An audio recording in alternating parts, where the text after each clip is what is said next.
Saya kira kenaikan harga BBM pada saat sekarang ini, di mana ekonomi rakyat sedang terpuruk pasca pandemi COVID-19, itu tidak bijak ya.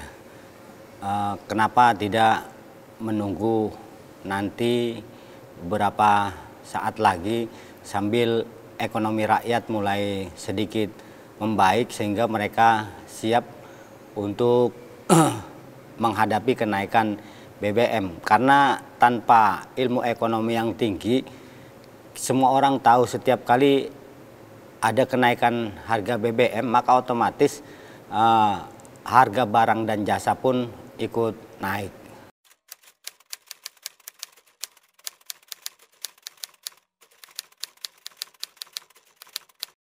Saya kira BLT itu belum mencukupi, apalagi hanya menggunakan data yang lama. Sementara pasca pandemi ini ada banyak orang miskin baru, saya kira yang kemudian muncul, dan itu menjadi tidak tercover kalau BLT hanya mengacu kepada data yang lama.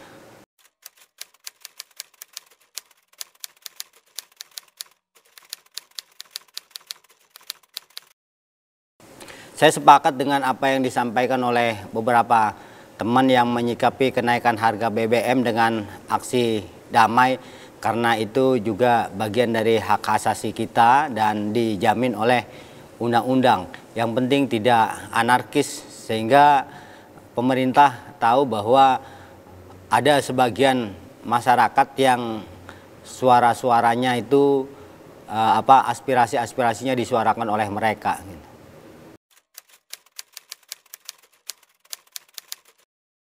Saya kira kepada masyarakat Jakarta, jangan putus semangat, tetap berusaha.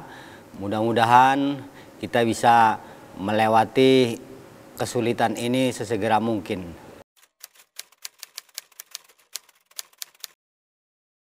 Ya, saya berharap pemerintah betul-betul menyalurkan BLT itu tepat sasaran, sehingga kemanfaatannya bisa dirasakan oleh orang-orang yang memang memerlukan, terkait dengan imbas daripada kenaikan harga BBM.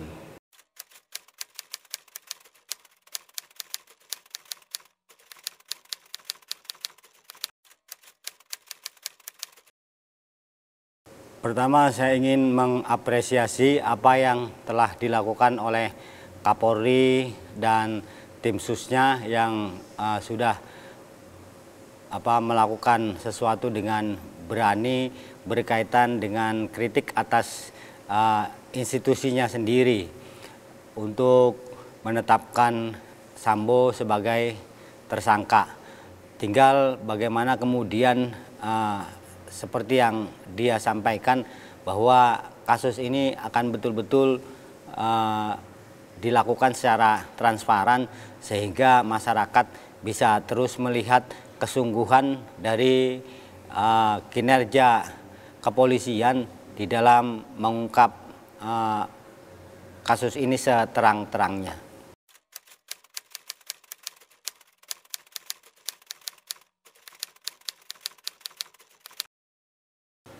Saya kira apa yang dilakukan oleh Kapolri sekarang ini dengan progres yang begitu luar biasa berkaitan dengan kasus Sambo itu sudah cukup kita apresiasi. Namun kemudian ketika muncul desakan untuk melakukan transformasi besar-besaran di tubuh Polri, nah ini juga merupakan tantangan dan peluang bagi Kapolri tersendiri agar lebih menunjukkan kemampuannya di dalam memimpin institusi Polri menjadi lebih di bawah, Polri yang presisi, Polri yang betul-betul menjadi garda terdepan di dalam penegakan hukum.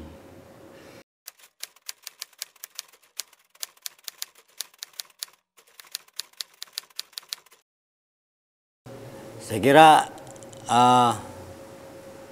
masyarakat Indonesia sebagaimana layaknya masyarakat timur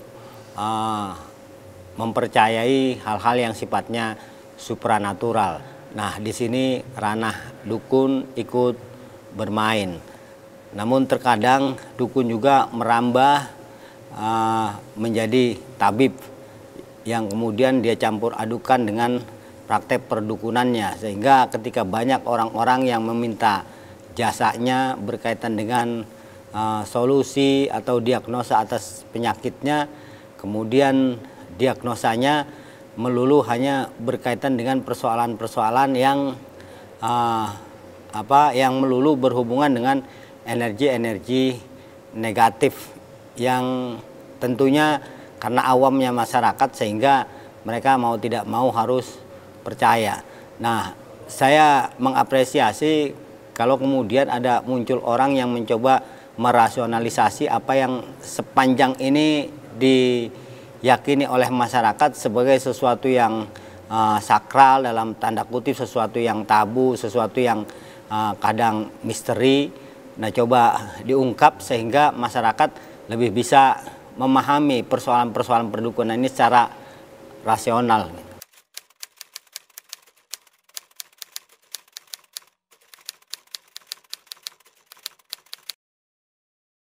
Kita tidak bisa menafikan fungsi karomah, fungsi maunah pada sebagian ulama atau orang-orang yang suci, orang-orang yang soleh. Sebab mukjizat itu tidak ada hanya pada, artinya gini, mukjizat itu tidak ada pada manusia biasa, hanya ada pada Nabi dan Rasulnya Allah Subhanahu wa Ta'ala. Sementara orang-orang soleh itu punya maunah dan punya karomah. Tapi maunah itu tidak serta-merta muncul begitu saja. Jadi maunah itu muncul didasari pada kebutuhan orang soleh itu berkaitan dengan sebuah peristiwa yang terjadi kepadanya. Misalnya ada seorang soleh yang sedang mengendarai mobil, tiba-tiba ada mobil arah sebaliknya yang melakukan atau membawa kendaraan dengan zigzag yang terkesan bahwa orangnya sedang begitu sangat sembrono. Lalu saat akan menabrak, kemudian maunah Allah itu turun kepada orang soleh itu sehingga dia terselamatkan. Jadi maunah tidak serta-merta muncul begitu saja. Begitu pula halnya dengan kekeramatan. Nah, kalau kemudian orang-orang soleh itu dikaitkan dengan dukun, saya kira terlalu naif ya, karena dukun dengan orang soleh itu beda. Sebab orang-orang soleh punya maunah, wali-wali punya kekeramatan. Namun tidak serta-merta itu bisa dimanfaatkan sesukanya. Misalnya dia bisa berjalan di atas air. Pada titik-titik tertentu ketika memang itu dibutuhkan, mereka mampu untuk berjalan di atas air. Tapi tidak setiap saat mereka bisa melakukan itu gitu. Nah, ini beda dengan praktek perdukunan yang dilakukan banyak orang.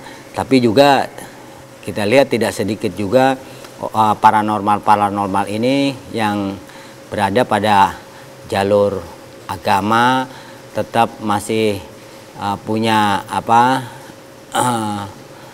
pandangan-pandangan, batasan-batasan berkaitan dengan akidah dan syariah, sehingga boleh kita katakan tidak melenceng.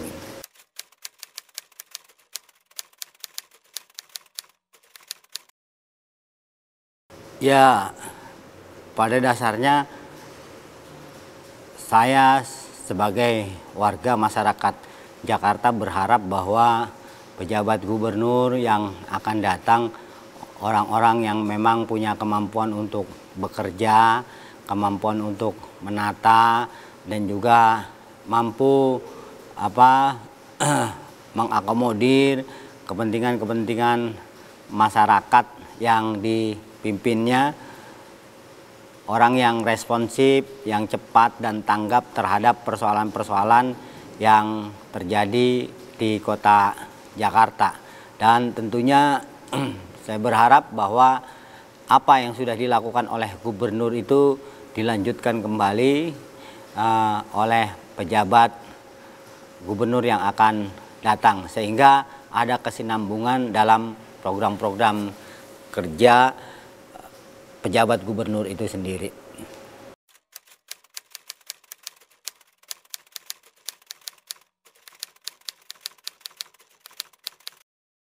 Sebagai masyarakat Jakarta dan orang Betawi, ya tentu harapan terbesar pejabat gubernur itu harus Betawi. Itu harapan orang Betawi dan saya kira itu tidak munafik gitu.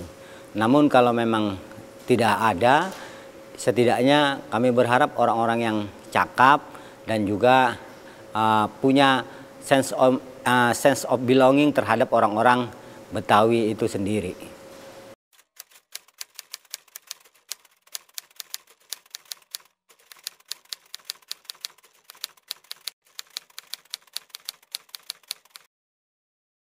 Saya kira kalau pejabat gubernur memaksimalkan peran dan fungsinya sepanjang diberi kesempatan 2 tahun memimpin, lalu kemudian dia mencoba melanjutkan itu lewat kontestasi yang sesungguhnya, tidak menutup kemungkinan masyarakat akan memilih dia.